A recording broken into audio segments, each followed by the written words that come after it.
One, two. Ring out the old, ring out the new. Happy New Year, everybody, and welcome to Talk More Talk's first episode of 2020.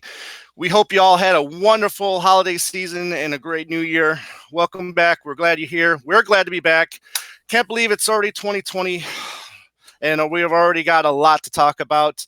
I'm one of your four co-hosts tonight, Tom Hunyadi, and you may know me from my other show, Two Legs, a Paul McCartney podcast. But on tonight's show, we're going to do part one of a series where we each pick one McCartney solo record and discuss if we feel the B-sides and the bonus tracks should have been on the album.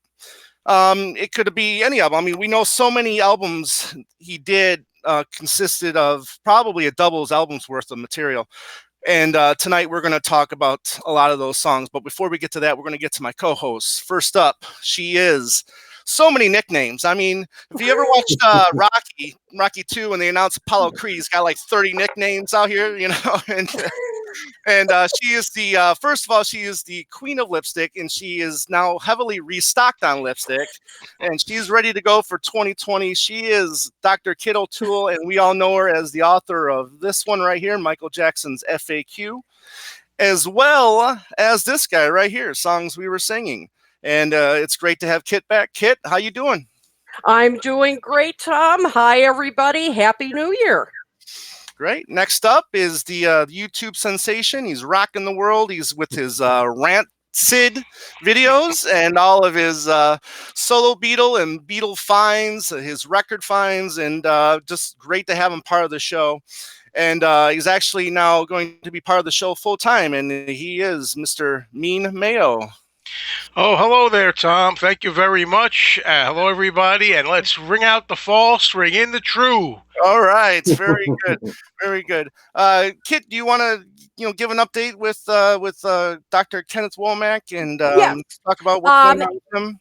Absolutely. Oh, well, let's introduce Ken. Yeah, okay, let's do that. First, we'll do that, and then I'll get it. You know, we'll save the best for last because he is he's a very busy guy as well, and very honored to have him here on this show. He is the host of the very long-running syndicated radio show, Every Little Thing, and as I say, it is every little thing. If you listen to his show every Wednesday nights, you could hear the popular stuff. You could hear some stuff that you may never even heard of before. Maybe something like Ballad of Skeletons. I don't know. I mean, not many people have heard of that one before.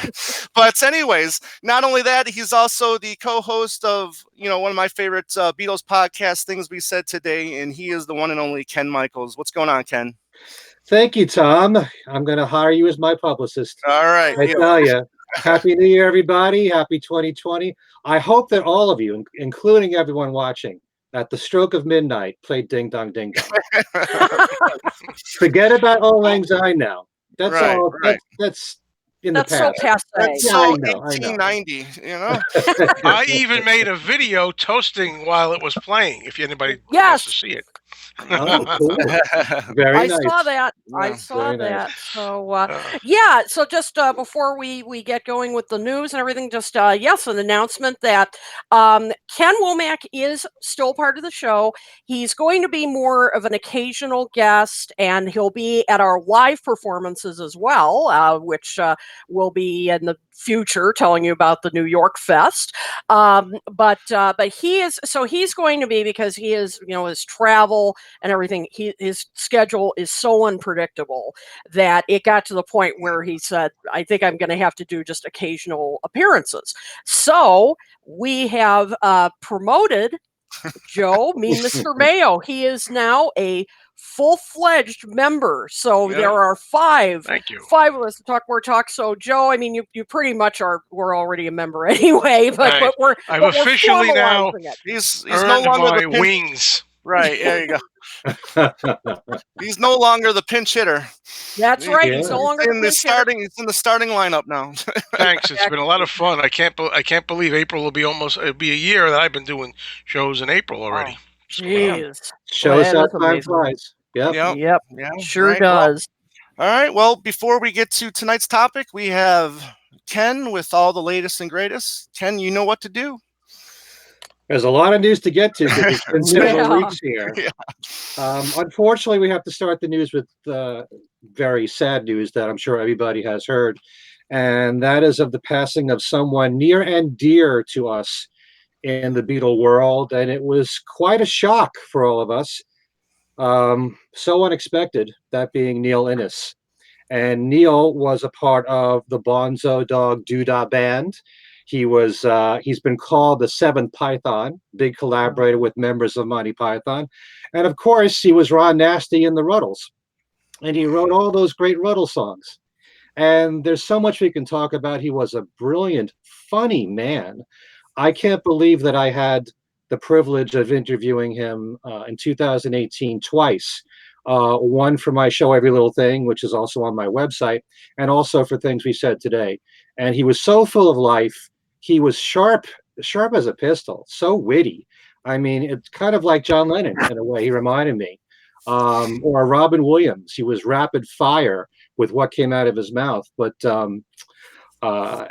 two very wonderful interviews I did with Neil, and just want to get you guys' thoughts. There's so many things that he was involved with Beatle-wise.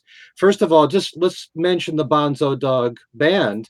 They were in Magical Mystery Tour, right? And they were part of the cabaret scene where they sang Death Cab for Cutie, which is how the band of the same name got their name from that song, right. Death Cab for And Cutie. it is a highlight too, for me.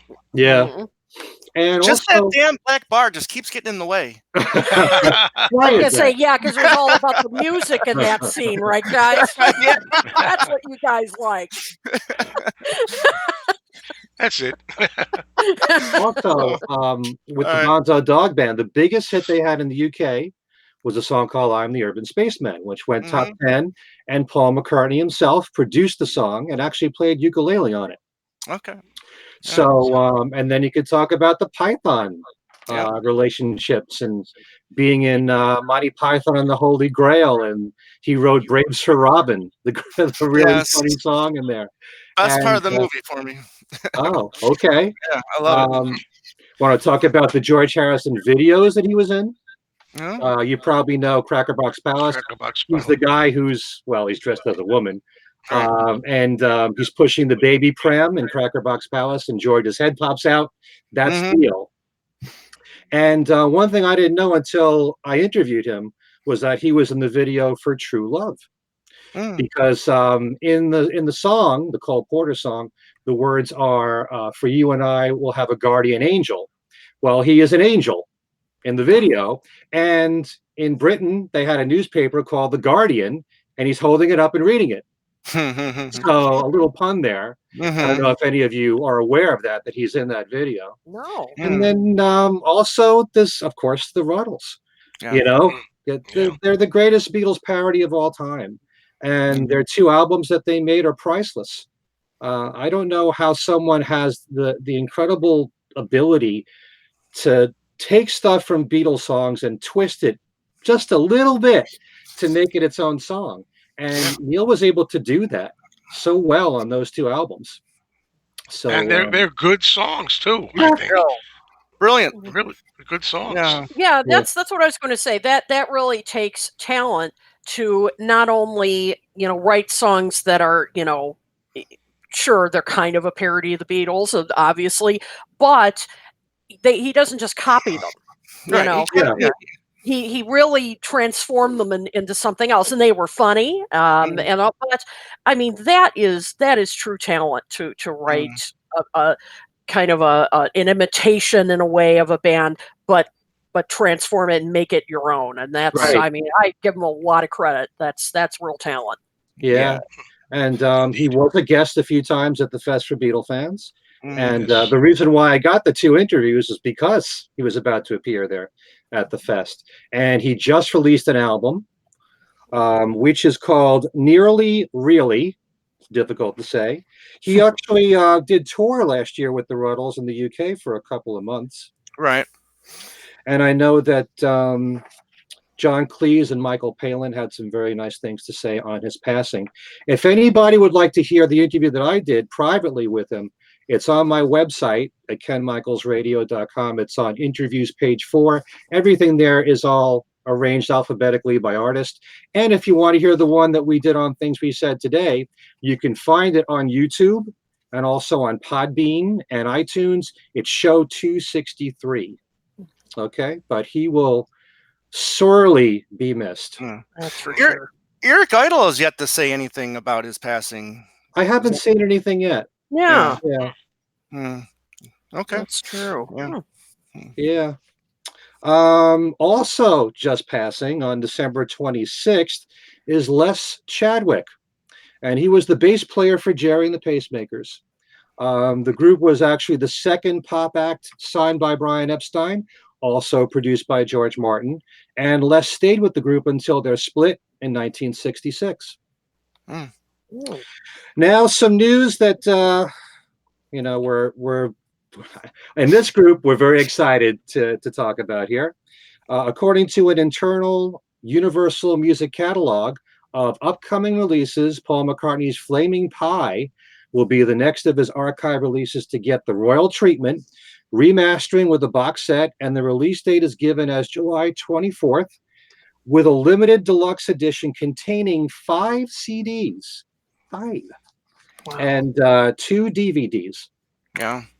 Makes you wonder what's going to be on that. Yeah, I've got some guesses, but he had a lot of projects going on in that time. I mean, he was working on Standing Stone at that time. He was working on Rushes at that time as well. Ballad of Skeletons. I mean, he had a lot of stuff going on. So, I mean, it's be interesting to see, what gets added. You never know, and maybe there might be another remix too, since it's 5 discs. You never know. It's possible. So, I don't think he'd mix the classical with his pop. I don't think he would do that. Maybe not, but he added Thrillington to the Ram set, so I mean, it's that's true. Yeah, that's true. You never that's know. the only reason why I thought it was it may be a possibility, just because Start of saving now. It's going to be a nice size set. For all the Let It Be stuff and Flaming Pie. Yes. How can I forget that? Now. Yeah. Perfect segue to my next news item. And according to Ultimate Classic Rock, it looks like Peter Jackson's documentary on the Get Back Let It Be sessions will be coming out in October. However, a companion book called Get Back the Beatles has been spotted on Amazon, and it's described this way: the authorized story of the making of the Let It Be album and the Beatles breakup, told through exclusive photographs, transcripts of the recording sessions, and an essay by British playwright and novelist Hanif Kureishi. Release date for the book is October 15th. It retails for $49.99 hardcover. Publisher is Callaway Arts and Entertainment, and I'm told you can pre-order it. So we do know that the Peter Jackson film's coming out in October. I'm guessing, well, what about the audio? Right. I'm thinking that should be, I hope, in May, which would be the 50th anniversary. Or would it all come out at once? We don't know. We haven't heard an official word yet. Interesting. Yeah. Okay. I can't wait. I am. No, I mean it. I am very excited about Let It Be, especially the Peter Jackson film. I really can't wait. Right, and then we also have the original Let It Be album, which is going to come out remastered. So, in addition to all that, so this could be as expensive a year as 2018 was. Oh boy! Yeah, get your charge cards ready, everybody. Time to make it rain in here, right? Take it. Time to make some extra videos. Your say imitation there, Tom, with the money. Yeah. All right, news about Mary McCartney. She is now a TV star. She has a new TV series, a cooking show, which premiered on the Food Network yesterday at 9 a.m. Eastern, called Mary McCartney Serves It Up. Her very first guest on the show was Stanley Tucci. And she's also working with the Food Network to host a series of on-demand cooking classes, which you can get through the Food Network Kitchen app.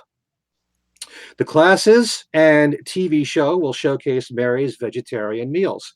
And actually, if you want to see that first episode, it's repeating tomorrow. That's January 7th at 1:30 p.m. That's Eastern. And January 17th at 12:30 p.m. Eastern time. Okay? Now, I know, Tom, you should really be up on this. I know you are, since you're a big Star Wars fan. Yes. /film/film.com, yes, reports that the new film, The Rise of Skywalker, which you've seen, includes a number of stormtroopers being played by famous people, one of which is Danny Harrison, who was involved in the film playing FN-0802. So we're going to have to assign Tom to figure out which one is really Danny in the film. When I go see it for the third time, I'm going to make sure to pay attention to that. Okay. Also, producer Nigel Godrich, who worked with Paul on Chaos and Creation in the Backyard. He is the stormtrooper too. FN-2802. Okay, we just mentioned Ken Womack, the ever busy Ken Womack, who's already authored many Beatle books, like the Beatles Encyclopedia, a 2-part biography on the life and career of George Martin, maximum volume and sound pictures, and the recent book on Abbey Road called Solid State. Well, he's got another one coming out. It's called The Beatles in Context.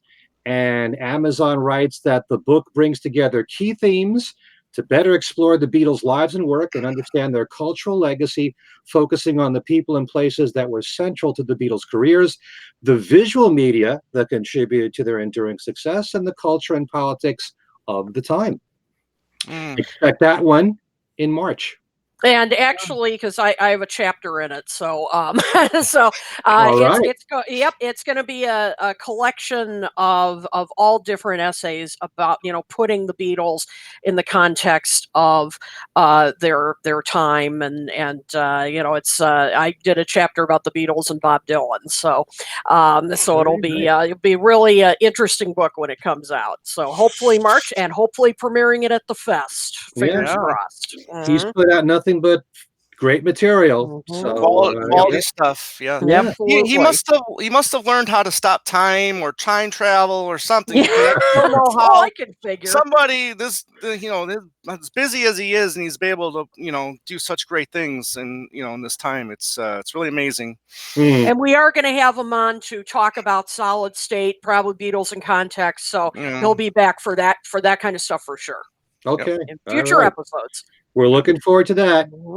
Absolutely. Another new book is a Paul McCartney book coming out in January called The Paul McCartney Catalog, a complete annotated discography of solo works from 1967 to 2019 by Ted Montgomery.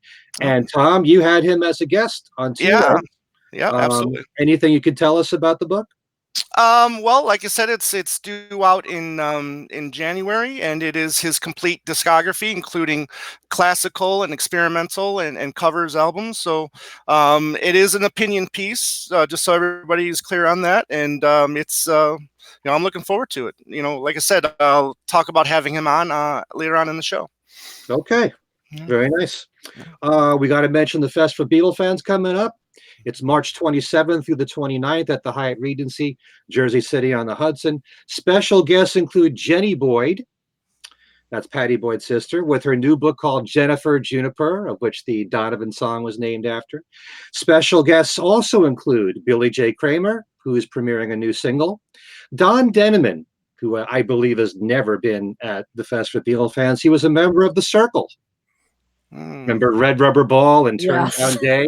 And they toured with the Beatles in 1966, and Brian Epstein managed them. So he's going to be there. And Lawrence Juber will be premiering his latest CD of Beatles songs called The Fab Fourth. Just a few more things. The Weaklings' new album called 3 is being released January 17th. It'll be coming out on collector's edition blue vinyl and CD, and it includes their remake of Friday on My Mind with Peter Noon. Very cool. And their cover of Baby You're a Rich Man, and their new single called In the Moment. Okay. They put out 2 really superb albums. Their new one's coming out January the 17th. And finally, I just want to mention for Beatles fans who are also Monkees fans, that there'll be a Peter Tork Memorial Convention happening in New Haven, Connecticut on February the 8th at the Best Western Plus. Special guests will be there, as well as Monkees merchandise and memorabilia. I hope to make it for that. Okay. All right. I think that covers everything. Wow. Okay, cool. Very cool.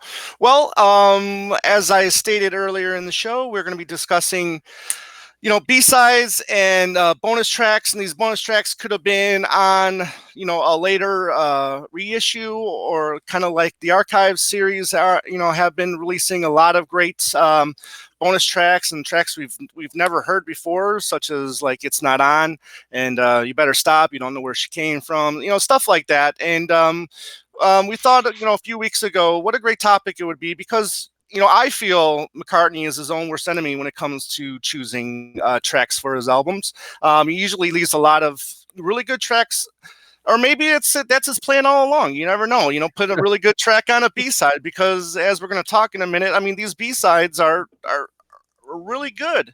I really don't like the word leftover when it comes to bonus tracks, because it just doesn't, half the time everybody just ends up loving these songs anyways. And, just in general, how do you guys feel about B-sides while, growing up collecting singles? Is that something that you guys look forward to, or was it something you just, disregarded, or, just look forward to the A-side? Start with you, Joe. It's always fun, always to get a bonus track, something that you back then actually had to have the physical 45 disc to actually hear it, and all of the Beatles tended to do that, whether it was John with Move Over Mizelle, or Ringo with Down and Out, and Paul certainly with all kinds of B-sides, from A Woman Oh Why and on. George too, Miss Odell. Yeah, always a lot of fun, and something special. And I like the fact that back then you had to actually seek it out and collect the 45. Today we're spoiled. We have everything just maybe on compilations and so forth. Okay, Kit. Yeah, I of course fondly remember collecting 45s in my youth, and it was an extra treat. Although we were talking about this a little bit before the show, that there were times when an artist, you could tell, or the record label, whatever the case may have been, didn't always view the B-side as important. Sometimes it'd be just the dub mix, the instrumental mix on the other side. But occasionally you would find, like, by Prince or Paul and others, these little gems. But I think it's Shame, and Ken, I think you're going to be talking about this in a second. But the term B-side is sort of a loaded term, it is sort of, it insinuates that it's somehow inferior. So I probably took the A-side when I was younger more seriously, quotes. Right. But, as I grew older and wiser, I realized that there were some real hidden gems. Well, the Beatles themselves taught us that. Exactly. Yeah. That too. Yeah. Absolutely. Yeah. Paul, George to some extent, but I think it was Paul that really utilized, the B-side well, by just not always adding something from that particular album, whether it, throughout his whole career, whether it was like something from Band on the Run or from Tug of War. We had non-album B-sides on those. But Ken, what about you? I know you've always appreciated B-sides. It's part of the fun of being a fan, and buying all this stuff is hearing non-LP B-sides, standalone singles. Period. Right. I love. Very often the B-side could be just as good as the A-side, or even better. And like Joe just said, the Beatles proved that. Why must B-sides have a connotation of being inferior? In many cases, it could just be the artist felt that it didn't fit the album, or maybe, and I do believe this in some cases with McCartney, that he feels that it might be a song that's out of character. It's more experimental. It may not be something that people would expect to hear on his albums. So he'll do, something like I Want You to Fly from Chaos and Creation, or Hang Glide, or stuff like that, which people wouldn't expect to hear on his albums, possibly. But and over time our impressions of all songs could change, and something that you didn't think was all that great as a B-side may be more interesting. So I love the fact that he puts all this stuff out there, and it went from being B-sides to bonus tracks on cassettes and CDs, and And CD singles, I love the whole import CD single period of, Off the Ground and Flowers in the Dirt and all of that, and getting 2 or 3 extra songs with the single. That was wonderful, in addition to having the album. So it was such a bonus getting all that. And and it kept you interested. So right. Not that I needed that, but very good, very good. So we all picked an album from Paul McCartney's catalog that had, quite a few B-sides and some bonus tracks thanks to the archives that have been released over the years, and we decided that we would put it in chronological order. So I'm going to go first, and the album I picked is Red Rose Speedway, which thanks to the archive set, we've got an official release with all of these great tracks, because we know that he initially wanted it to be a double album, and unfortunately it wasn't. So we had all of these tracks that just ended up, eventually coming out, or they were B-sides, because I know we got one from B-side from My Love, we got one for a B-side of What Live and Let Die, and then we really didn't hear much of those tracks until later on when Denny, I think, released Japanese Tears, and I think a couple of tracks. I Would Only Smile. Yeah, I Would Only Smile. Thank you. Yeah. So gradually we started hearing some of these songs, and then we got Seaside Woman eventually too, but what I wanted to accomplish with Red Rose Speedway is, because I think Red Rose Speedway is a good album. And I think what I did here is I wanted to try to make it a great album, in my opinion. So I just took, I think the A-side is a perfect aside as Paul has ever done in his career. And that's, as it's all of just my opinion. And I just wiped out the entire B-side. I think the stuff that was left off this initial double album, I think a lot of it is better than what was on the B-side. So what I ended up doing was, like I said, I took off everything that was on the B-side, and I added I Lie Around, I added I Would Only Smile, I added Best Friend, and I added The Mess and Seaside Woman. And what this does for me is it accomplishes 2 things. One, it presents the band, which Paul McCartney initially wanted to do with this album. It presents Wings as a band with other vocalists. Right. And I know that's what he wanted to accomplish, but the studio said, no, we're only going to make it a single album. But in my opinion, he still had that opportunity to make it, to present Wings as a band. And the other thing I think this accomplishes too is it shows with Best Friend and The Mess that they were a really kick-ass live band. And that's my take, and that's how I think I made Red Rose Speedway a good album into a great album. So just my opinion. So well, if anybody's got any comments on that, Yeah, I can tell you one thing. I think I mentioned this before, but the last time that I interviewed Denny Sywell, he told me that the band chose the material for the album. It wasn't just Paul. And so it wasn't just a case of what's the best songs. It was more what songs flowed well together. Right. So that's an important thing too. I don't know if I necessarily agree with all your choices there, Tom. It's just, that's again, fine. this is all opinion. Exactly. But, I love the whole medley on side 2. I know the medley has its fans, but I don't think it did anything to accomplish the fact that, what Paul set out to do and, make Wings its own band. I just thought he ruined the chance to have, other members share their vocal talents as well. That's a very good point right there. Yeah. But I love When the Night, especially. That's one of my favorites. And we just talked about experimental Paul. I think First Indian on the Moon. Everyone's divided on that song. A lot of people think, "Oh, you can toss that one aside," but I love it. I love it. That's interesting. That's interesting. And I'm not saying never use those songs again. I'm just saying, utilize those songs that I didn't pick for maybe B-sides.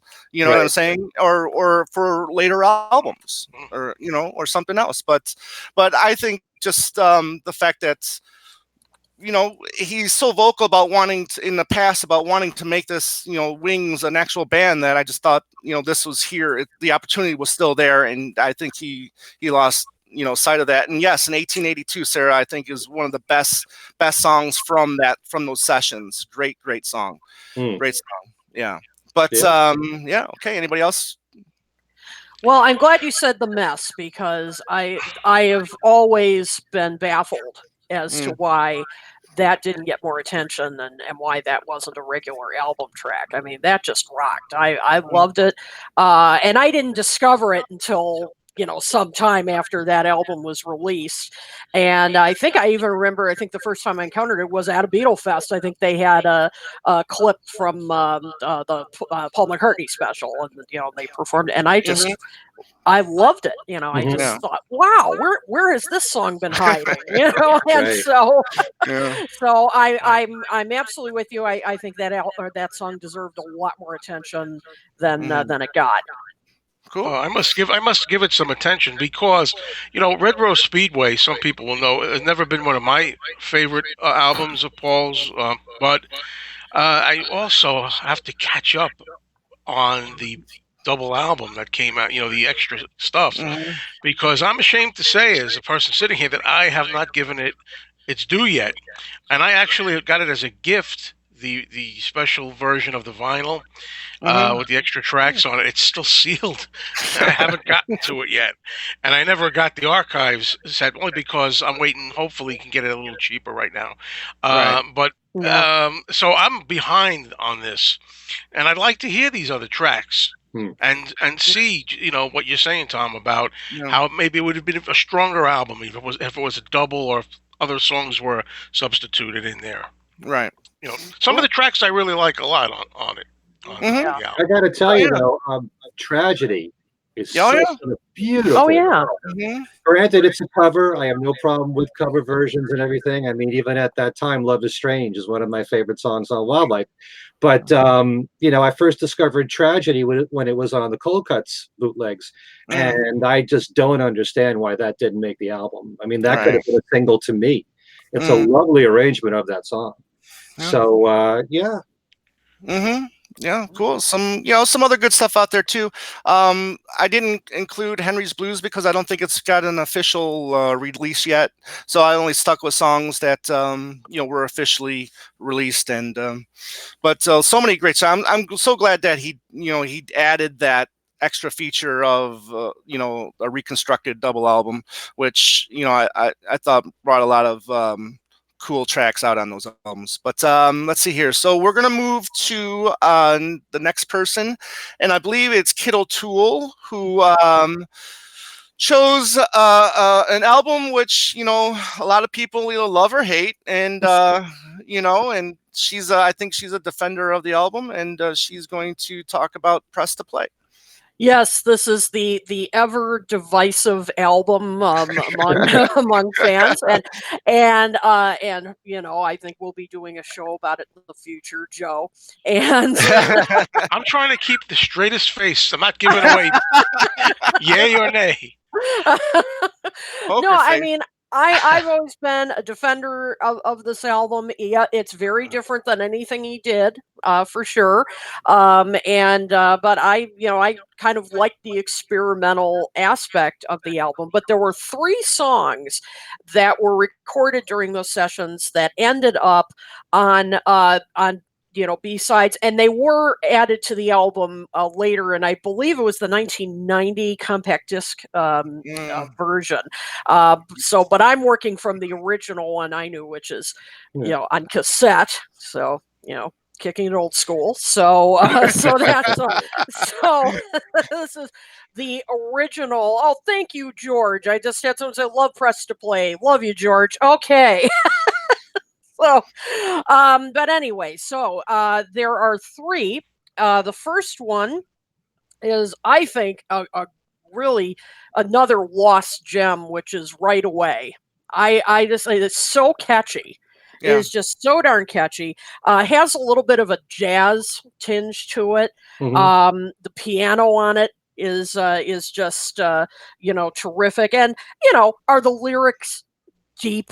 Deep meaning? No, but it is just it's a classic Paul McCartney, really well crafted pop song.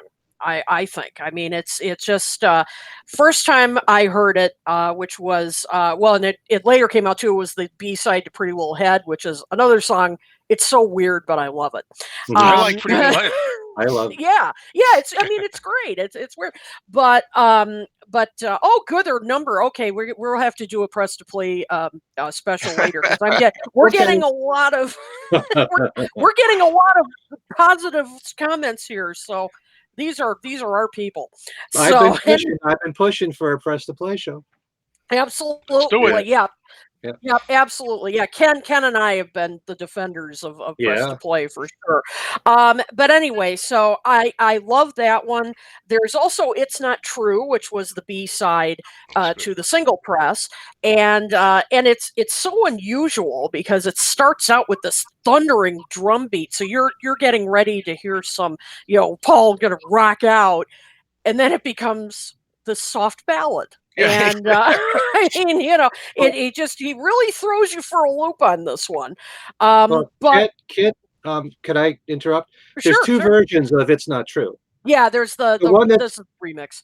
Yeah, the one that you're referring to was on the CD with the electronic drums in the very beginning there, but the more simplified one was on the B side of Press. Right. Yep.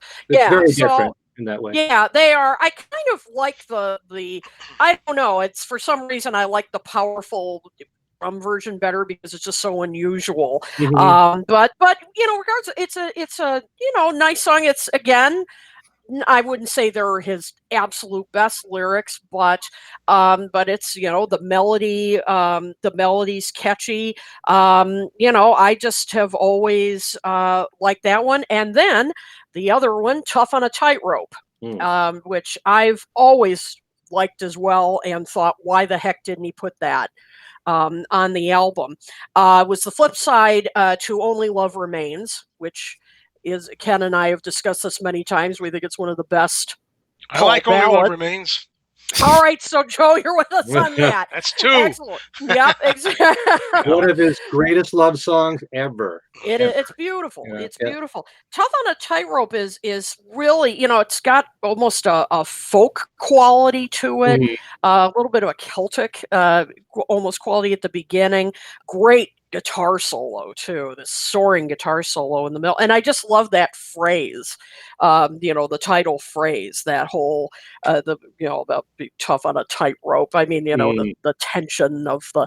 I just think it's really a very interesting song, and I think that if these songs had been included,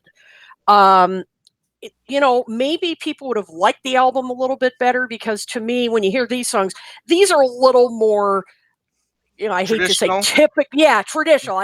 Thank you. I was going to say typically, and I wasn't saying that in a negative sense. But yeah, these are more like what you would kind of expect from Paul. They're melodic, and instead, people would hear "Pretty Little Head" and think, what the heck is this? And maybe the track I would knock off of press to play for any one of these is "However Absurd." That was the only one that really didn't connect with me. But otherwise, I liked pretty much all the other tracks on that album. So yeah, so I just kind of wonder, and this is all conjecture, that had these three songs been included on the album, who knows? Maybe it wouldn't have polarized so many fans. I don't know. Well, remember, Press to Play came out on CD, and those three songs were on there. So anyone who was buying CDs became familiar with them anyway.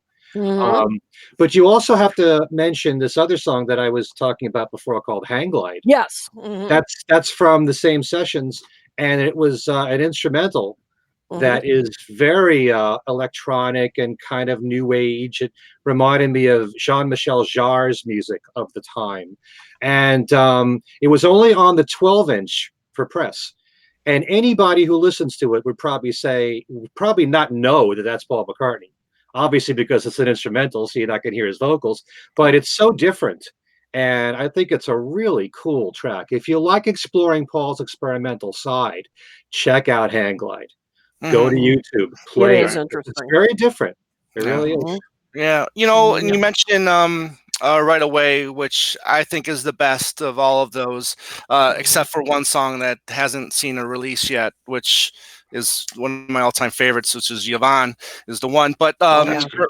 but right away, it's a fun, playful song in the same vein as I'll Give You a Ring, double meaning type song, and I think that would have been perfect. It is really cool that was a B-side, because I think that would have, if you're a McCartney fan, get you interested, in the album Press to Play itself. The same with Tough on a Tightrope and the other one too. All good B-sides, but I think the album, like you said, I think would have maybe resonated with the fans a little bit better if those 3 songs were on that album. But I mean, it's still a good album. I think the problem that people have the most issue with on that album is the production. Yeah. Well, I don't know. People say that. Yeah. It bothers me whenever people think of the 80s sound as being dated. It's not dated to me because it's a constant in my life, But love 80s sound. I love heavy drums. I love Pretty Little Head. That's about as 80s as there is on there. I love that. And I also love McCartney too, and that's different in 80s. And, that stuff. Definitely. So I don't know what it is. I like Press to Play better than Driving Rain. Yay! Okay, we agree on that. But I think I'm going to really enjoy it the next time I play it, though, because it's been growing on me over the decades a little bit. Yeah, I think Press to Play is definitely a grower. Okay, cool. Well, judging on all the comments we're getting, I think we're going to have to do a Press to Play episode. We're getting a lot of good comments here, so that'll be in the future. Yeah, cool. Right on. One other thing you have to mention about Press to Play is that many of the bonus tracks were just different mixes. Absolutely. And there's a that's big why difference. I excluded those. Yeah. We'll talk about that more when we cover the album. But I mean, Pretty Little Head is very different. You hear Paul's vocals right up front. That kind of thing. Only Love Remains is a different mix with the sax in there, sax solo. There's a lot of things that were different about these mixes. So right. I like the video. Some of the videos, like I like the Pretty Little Head video. Me too. I also enjoy, of course, everybody's. I think somebody even made a comment. I'm sorry, I don't remember who. The video of Press, which I like that song too. One of his best, I think. Yeah, it's a fun video. I think it sounds very contemporary. I can listen to it right now and feel like it just came out today. That's me.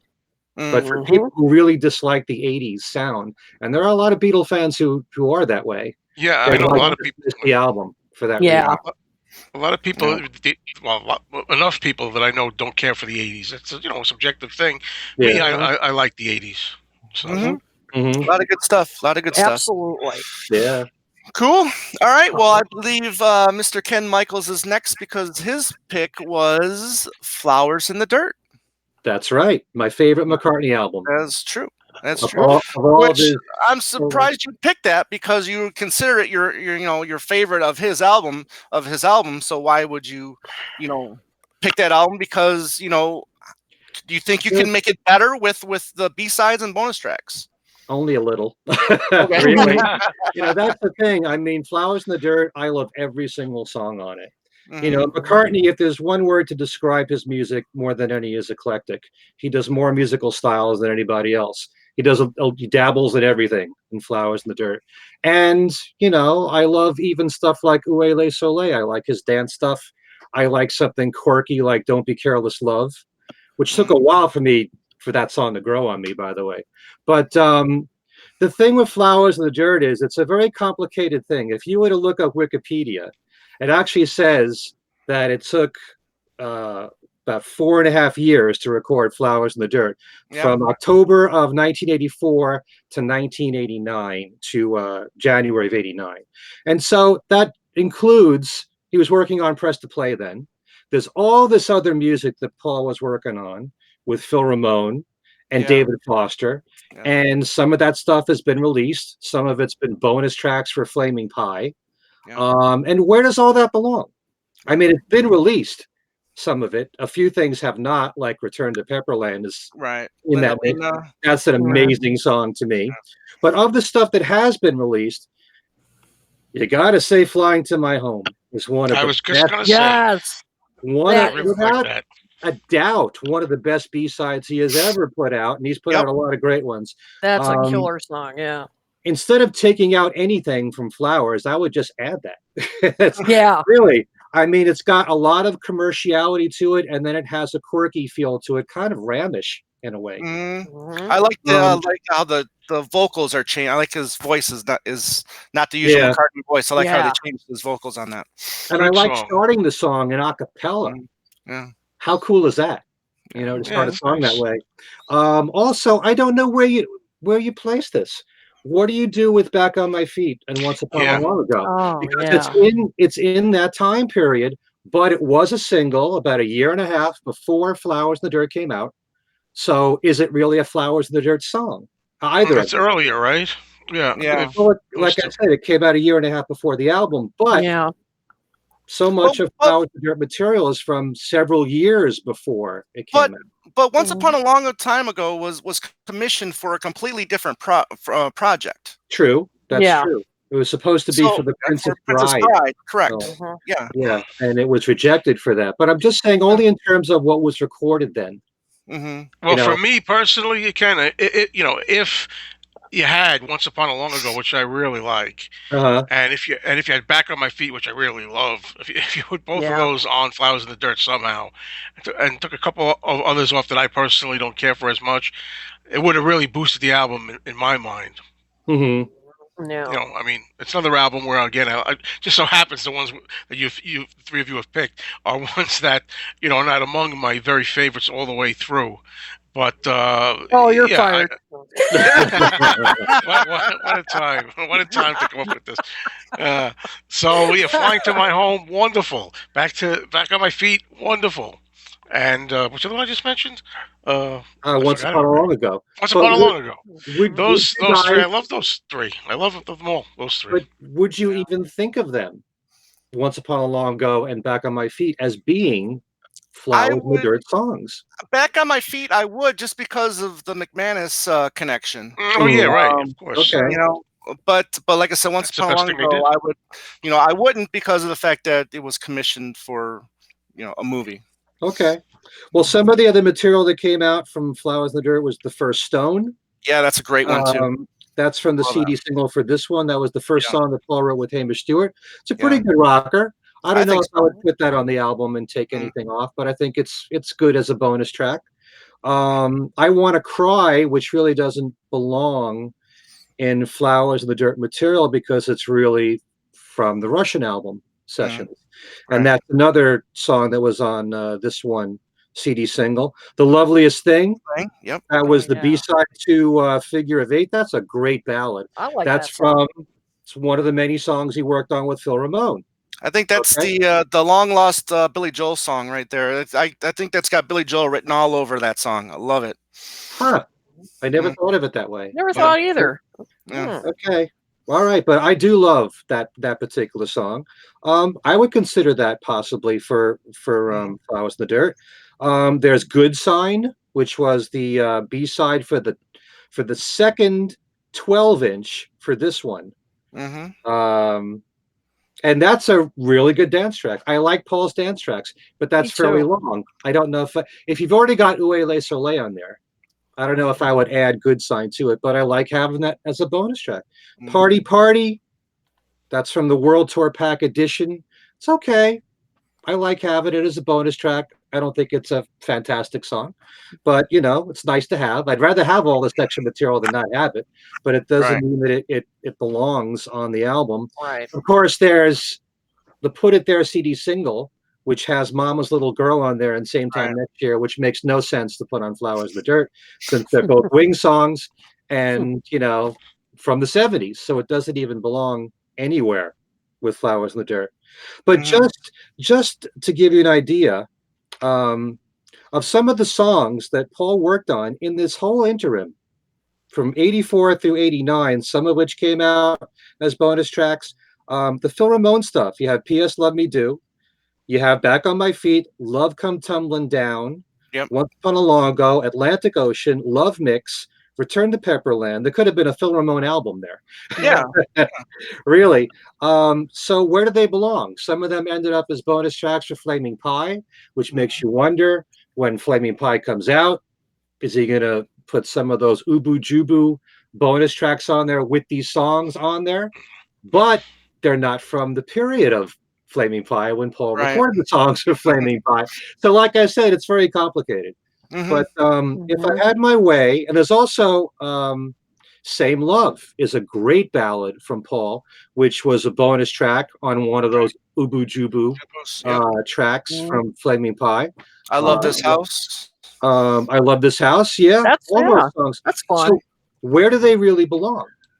They may end up on Flaming Pie. But if I had to pick, I would say definitely just add Flying to My Home. That's a must. Maybe put The Loveliest Thing. That's really it. I mean, I like all those other songs as either B-sides or bonus tracks. Yeah. Yeah. Yeah. See, the option you have, I mean, in my opinion, I think Motor Love at over 6 minutes is a little too long. Yep. You know, so maybe I would cut that in half to maybe make room for, you know, maybe Flying to My Home. So I think that's an option there. And then How Many People has never been one of my favorites. So I think me personally, I would take that off. But great pick. So I mean, I think Flying to My Home would have been a great addition to Flowers in the Dirt for sure. Yeah, we agree on Motor of Love. I actually love the song because to me it has a very strong gospel feel to it, much like That Day Is Done. But it does go on too long. Yeah. You could trim a minute to a minute and a half of that, I think. I wouldn't cut it in half. But yeah, I would definitely do that. How Many People I love. That could have been a single to me. Really catchy. It's nice to hear Paul doing reggae. You know? Cool, very cool. All right. Anybody want to add anything to Ken's remarks?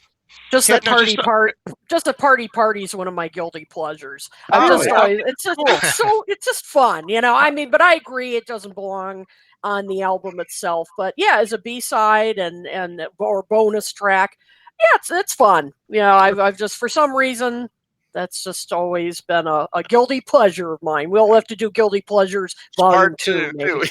Yeah. Don't feel guilty. It's a fun video too. Yeah. It is. I love kick out of the video. You know, it's really cool video. Okay. So, all right, cool. Yo, your turn. Yes, sir. And you have the privilege of talking about Off the Ground. La la la la la la la. Go for it. Yes, one of your favorite albums, Tom, from what I understand. No. There's an album that I feel is one of Paul's most underrated albums. Okay. Along with Back to the Egg and some others, maybe. I just really enjoyed it right from the beginning when I heard Off the Ground. But when I got a lot of the CD singles, I noticed a lot of really good bonus tracks. And wow. I have a list of something like 10. There's probably 11 or 12 if you count the different versions of Deliverance, which I'm really not good. I think Hope of Deliverance should have been a big hit single. I think Paul was robbed, and that wouldn't be the first time that he was robbed of a hit, that I think. But just to talk about some of the tracks, the first one I want to talk about, I went to see Paul. I had won tickets in 1992 to see him MTV Up Close in New York City. Oh, wow. And I was about, I don't know, 6-7 feet from him standing there. Of course, I'm not that tall, so you couldn't really see me. But I can I can say that's the back of my head there every time I watch the video. And one of the songs that he did, this was in December of '92, and of course, Off the Ground hadn't come out till February of '93, I think. And he was debuting a lot of the songs there. And I remember he got to one called, which you'll know, Big Boys Bickering.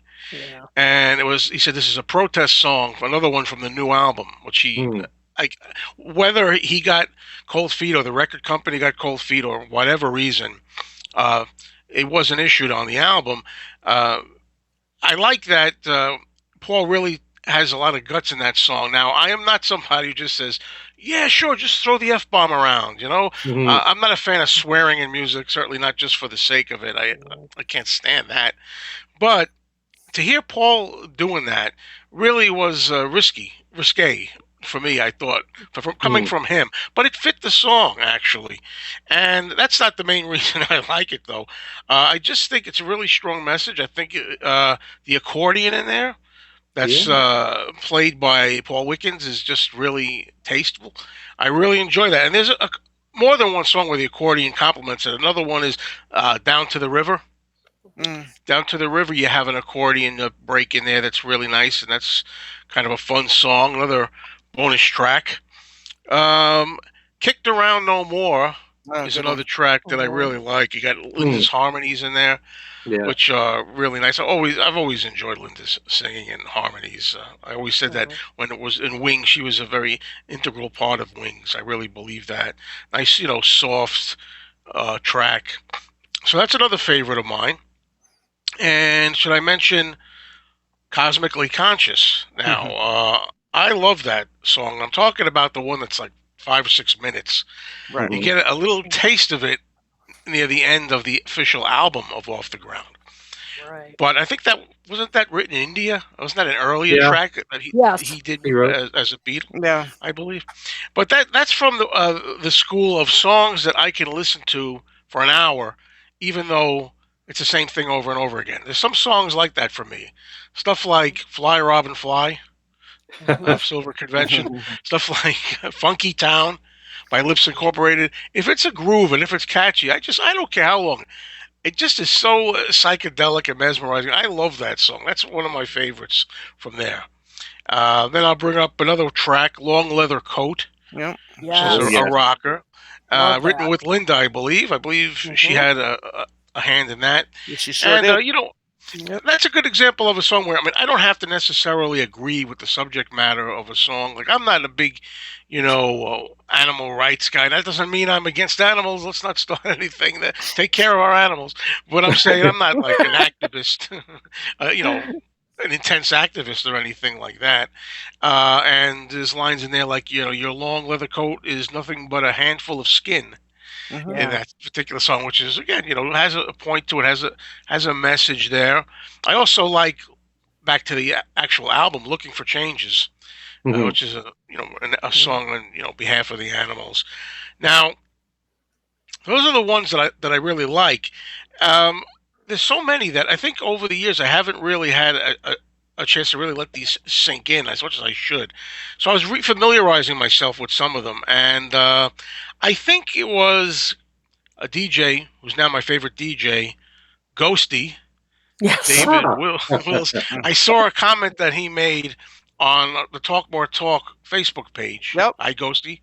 Great show you do have there. If you're watching, and I think he said that it's a shame they left off "Sweet Sweet Memories." Great song. And that's a great song. Style was that the other one? Yeah, Style is another good one too. Yeah, these are decent songs to say the least. And I hadn't really thought of it really until you mentioned it. I said, yeah, there's good stuff here. There's also one called "Keep Coming Back to Love," co-written with Hamish Stewart. Right. That's a good track. Now I know there's something out there called, is it Off the Ground, the Complete Works? Yeah. Yeah, which I don't have actually, but boy, would I like to see some of this stuff come out more when he does the Off the Ground, which I hope you're going to do, Paul. I know you're watching. Put that out, after you get back to the egg in London Town, later on you can put it out. And I'll finish off with Soggy Noodle, which doesn't really do much for me. Just an instrumental short thing, really, for my memory of it. And that's my 2.5 cents, trying to squeeze it in, not taking too long.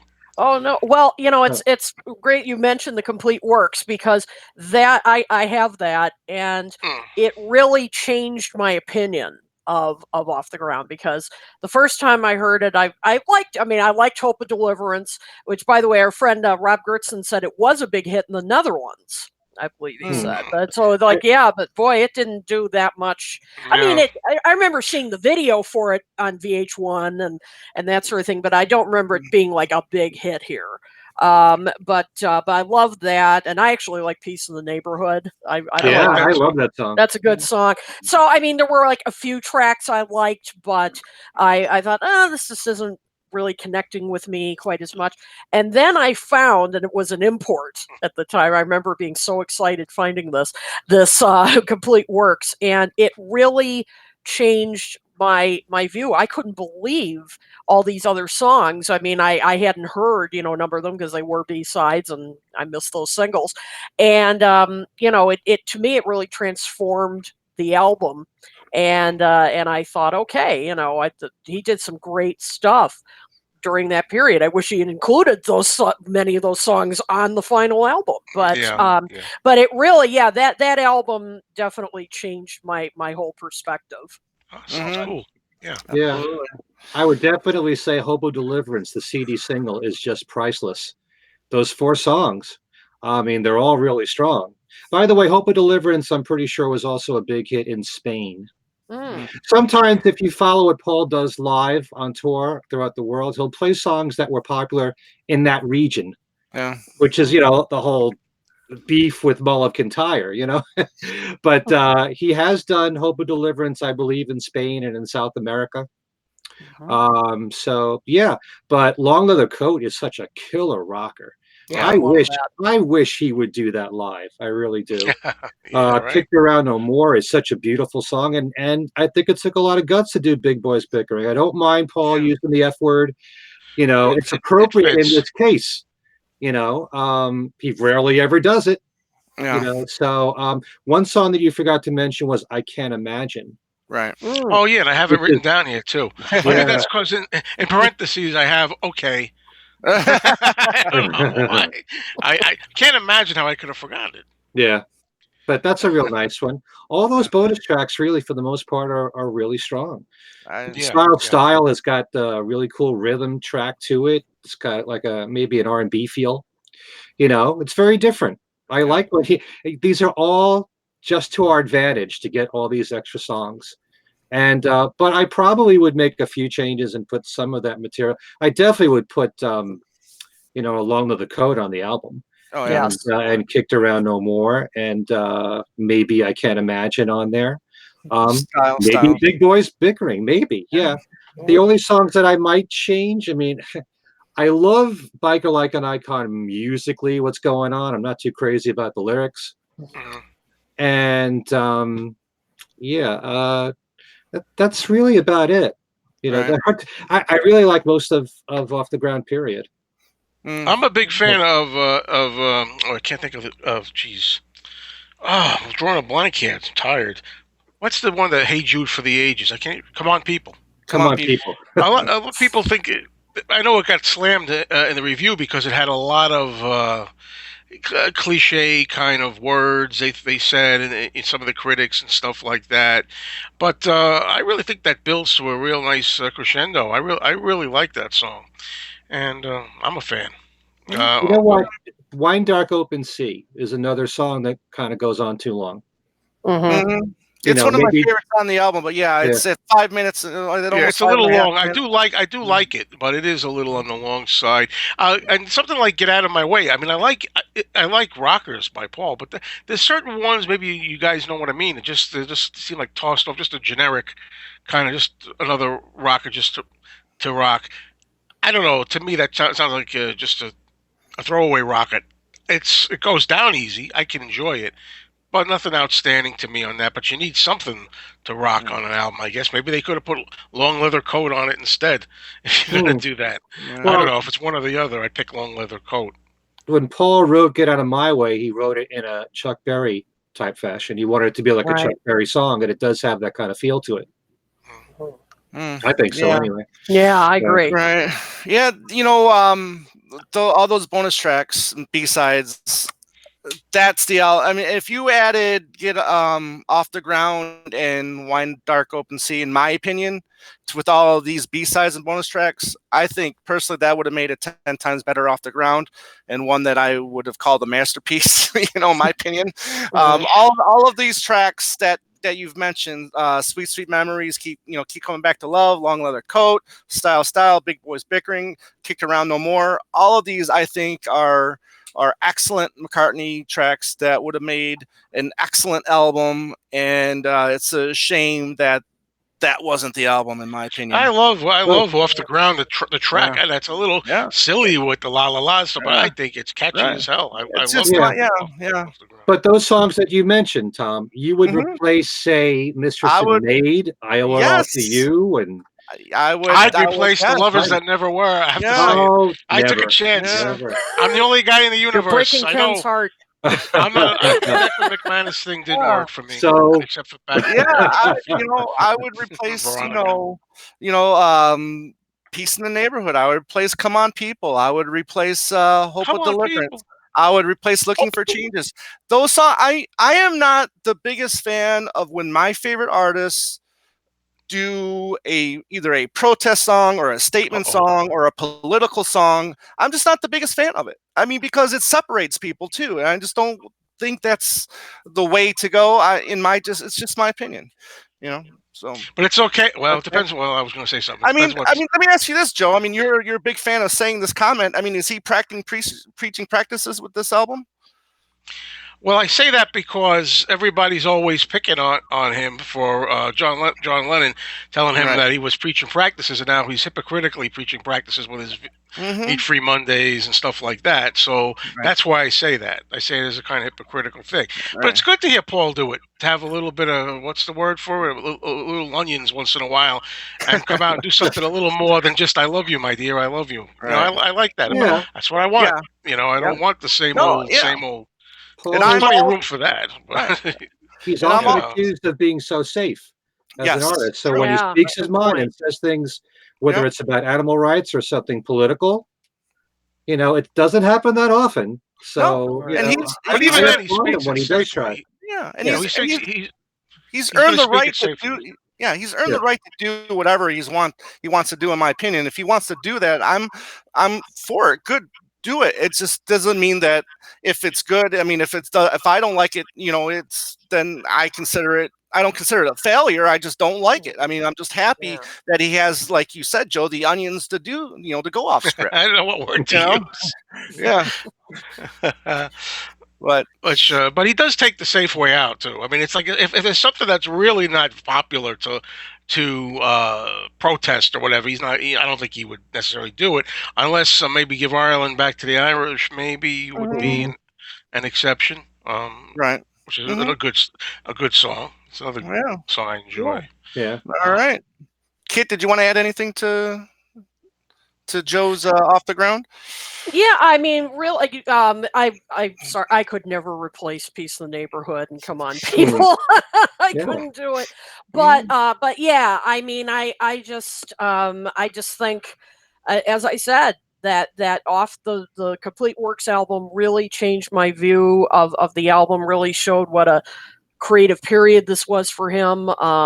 And I just so wish that they had he had included, like, Long Leather Coat was the song that has stuck with me the most over the years. I just that one is just so, I mean, it's such a rocker, and it's very, it's catchy, and yes, it has a message, which, in my opinion, hey, that's fine.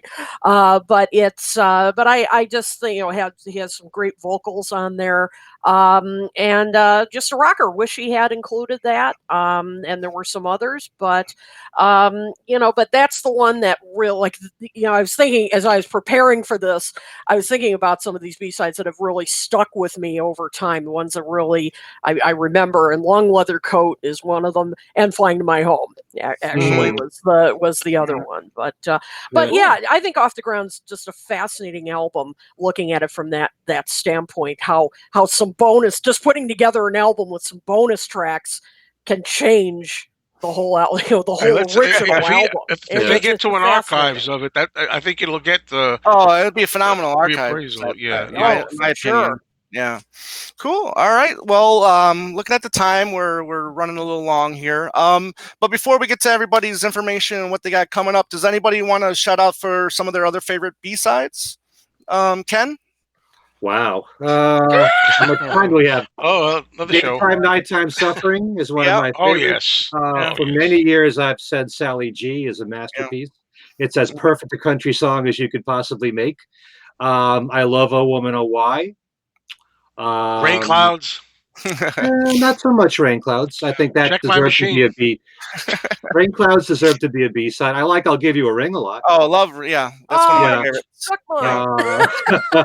Well, let me pass it over to you so I don't steal any more. Yeah. Oh, no, Anybody. no, no. I was Go just ahead, Kit. shouting No. them out. No, Yeah. that's actually, I mean, just off the top of my head. Yeah, I mean, I just Daytime Nighttime Suffering was absolute gem. And then I'll Give You a Ring is absolutely one of my favorite of his B sides. And I'm blanking out. Was Sally G a B side, or was Yes. that? Yeah. It was Yep. the That's flip what I side thought. of Junior's Farm. That's But what I thought. it actually was like a double-sided hit here because Yeah. it charted Yeah. on the Good country point. charts. Yeah. Mhm. Good point. Yeah. And that's a great. I mean, I in fact, when we did our country show last year, I really gained, even more appreciation for how fun and that song is. Nice Right. tribute to country music. So those are just a few off the top of my head, but yeah, we've got way more to cover Yeah. in future episodes. A lot I of tell great ya. ones out there. One song that I always love, but I love so much more now than I ever have is I Lie Around. Mm-hmm. Hmm. I love the whole build-up in it. I like the Yeah. alternating vocals between Denny Lane and Paul McCartney in there. Yep. It fits that whole acoustic country wildlife, kind Yeah. of vibe, and Which reminds me of Country Dreamer, by the way. yeah, You that's said another country. one. Yeah. Absolutely. Yep. Yeah. We got some Dreamer, I love like for that old one. koala bear right there. Yes. I Yep. love Yep. that one. Yeah. Cool. Yeah. I Yeah, love that's a that. fun song. Awesome. Silly All as right. hell, but a good catchy song. And I'm going to put in a vote for Nothing for Free. Okay. There you go. All right. Perfect. All right. Well, we're definitely going to do this again. There's plenty of albums in Paul's catalog where he recorded enough material that it could have been a double album, and we'll get back to this series soon in the future. But all right, you guys, Kit, what do you got coming up? Well, since I'm just sort of getting back into the swing of things since the holiday break, I don't have anything to report that's coming out immediately, but my Deep Beatles and Deep Soul columns will be returning soon. I also will have continue my series on classic R&B and how it builds rock and roll over at Culture Sonar, working on some some upcoming podcast appearances, one of which about, Tom. And so there's a lot coming up. So as always, just follow me on my my website and my Facebook page, and I'll give you all the info of when my new stuff will be coming up. So Awesome. what is coming up soon? A lot in the works. Oh, yes. All right. Cool. Joe, my friend, what's going on in your world? Please consider subscribing to my YouTube channel, which is Mean Mr. Mayo. And I just did a video where I was talking about a Beatles memorabilia item that I bought, and I got rooked in a way because it was a fake, and that inspired me to show it, but also to get a conversation going about how it's been that people have been duping and making counterfeit Beatle memorabilia for like 3 decades or something now, and it's really hard sometimes to tell the difference. And I got taken, but luckily I'm going to be able to return it. But check out that video; it's my latest video. Cool. Awesome. In the Two Legs world, as Ken said earlier, we had a guest author on our show in between the last episode of Talk More Talk and this episode. His name is Ted Montgomery, and he is going to release a book, hopefully this month, called The Paul McCartney Catalog, which is going to be dealing with all of McCartney's input, including classical covers and experimental, and we look forward to getting that. He came on to talk about what we could expect on or in the book, I should say, and that was a lot of fun talking with him. So, and then we also last week we posted an episode where we did our top 20 songs of the last 10 years. So we from 2000 10 to 2000 to the end of 2019, we count down our top 20 songs of the last decade, and we had a lot of fun with that as well. You can hop over to our YouTube page, Two Legs, a Paul McCartney podcast, so you can please subscribe to that to see our lovely mugs for that version of the show, and or you can hop over to Podbean and type in Two Legs with the number 2 and then legs. You can find us there, iTunes, and we are now on iHeartRadio as well. So we are slowly but surely getting out there. So a lot of fun things coming up in 2020 as well. And Ken Michaels, what's up with you, my friend? So Two Legs has a lot of legs right now. We have a lot of legs, and we are running, my friend. We are running. I want to hear that show of your top 20 of the last 10 years. Our musical contributor, Dylan Seavey, joined us for that show as well. And it was a lot of fun. A lot of good songs. It wasn't his most productive decade, but there's still a lot of quality songs to choose from.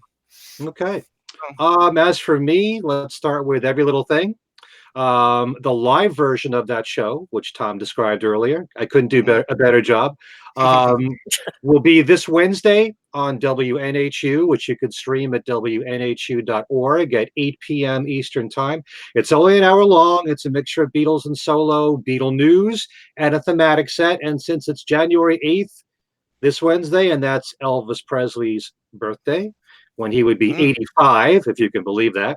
It's going to be a Beatles and Elvis set, so it's all Beatles saluting Elvis with his music, and I'll be doing that. I also have the syndicated version of Every Little Thing, and if you want to know all the stations that carry that, there's 38 stations in total. You can find that on my website at kenmichaelsradio.com. Also on the website, I have Beatles trivia every single week. You could win, there's 9 prizes you can pick from. You can win Ken Womack's new book, Solid State. You can win Kit's book, Songs We Were Singing. It's back on the page. Or Peter Asher's new book. That's just 3 of 9 that you could pick from with this week's Beatles trivia, which happens to concern, since it's the anniversary of the Beatles Decca audition recordings, it's a trivia question about that. Okay. And my podcast show, Things We Said Today, with Alan Kozin and Darren DeVivo. We're recording tomorrow, and it should be out Thursday or Friday. We're going to be doing the same thing we did on our last show, which is talk about our favorite moments of 2019 with a wish list for 2020. So we'll get those guys' perspectives on that. That's always a fun thing to do. Yeah. And so that'll be on YouTube, iTunes, and Podbean.com. So look for that Thursday or Friday. Cool. I'm glad you're still doing those, because I remember you've been doing that since the Steve Mariucci years, where it was just you and Steve. Oh, much further back than that. Yeah. Okay. When I was doing my show in New Jersey for 10 years on WDHA, it was always at the end of the year.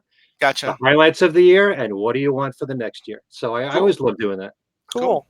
Awesome. All right, Kid, I think I found a new way for you to sign your books. That you can, and you can also include that wonderful lipstick that you got. Just put the lipstick on and kiss the inner page. And that's your new signature. That'll be part of the next kiddo toolkit that Ken will have. That's great. Yep, I'll personally sign it like that. That's a great idea.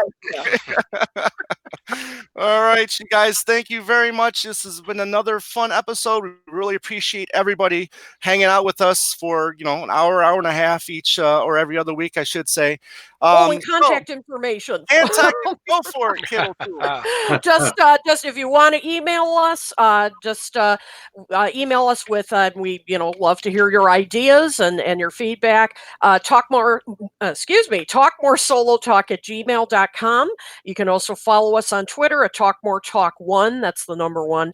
And of course, you can follow us on Facebook. We are on Instagram, but we haven't really figured out quite yet how to kind of integrate it into our program, but we will work on it. So as soon as we get our account up and running fully, we'll let you know. But you could definitely find us on Twitter, Facebook, and email us. Great. Awesome. Thank you, guys. So, as always, for me, Mr. Mayo, Kit O'Toole, Ken Michaels, I am Tom Hunyadi saying yesterday, today was tomorrow, and tomorrow, today will be yesterday. So long, Profound. everybody. Bye. Bye, Peace and love. everybody.